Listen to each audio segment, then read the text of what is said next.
రాష్ట్రంలో medicine agency డీలర్లు బరితెగించారు. జనాల ప్రాణాలతో చెలగాటమాడుతున్నారు. రాష్ట్ర వ్యాప్తంగా మెడికల్ ఏజెన్సీలు, డీలర్లపై డ్రగ్స్ కంట్రోల్ అధికారులు వరుస దాడులు నిర్వహించారు. నిబంధనలకు విరుద్ధంగా వ్యవహరిస్తున్న మెడికల్ ఏజెన్సీలపై కేసులు ఫైల్ చేశారు. రికార్డులు మెయింటైన్ చేయకపోవడంతో పాటు ఎక్స్పైర్ అయిన మెడిసిన్ అమ్ముతున్నట్లు గుర్తించారు అధికారులు.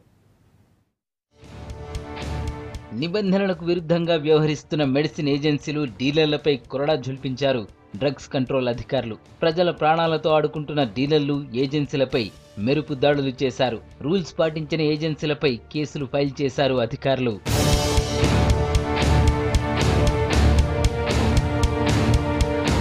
నిబంధనలు గాలికి వదిలేసి జనాలను నిలువునా దోచుకుంటున్నాయి మెడికల్ ఏజెన్సీలు.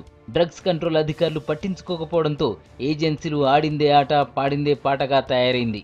పెద్ద ఎత్తున విమర్శలు రావడంతో 3 రోజులుగా తనిఖీలు చేస్తున్నారు డ్రగ్స్ కంట్రోల్ అధికారులు. నిబంధనలకు విరుద్ధంగా మెడిసిన్ ని నిల్వ చేసినట్లు రైడ్స్ లో బయటపడింది. మెడికల్ ఏజెన్సీలు ప్రొడక్షన్, సేల్స్ కు సంబంధించి ఎలాంటి రికార్డులను మెయింటైన్ చేయడం లేదని గుర్తించారు అధికారులు.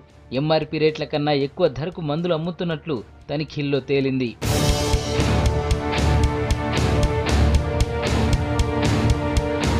మెడిసిన్ ఏజెన్సీల కాసుల కక్కుర్తితో సామాన్య జనాల ప్రాణాలు గాలిలో దీపంలా మారాయి. ఎక్స్పైర్ అయిన మందులను మెడికల్ ఏజెన్సీలు అమ్ముతున్నట్లు గుర్తించారు అధికారులు. డ్రగ్స్ నిబంధనలు పాటించని 47 మెడిసిన్ ఏజెన్సీలు, డీలర్లపై కేసులు నమోదు చేశారు.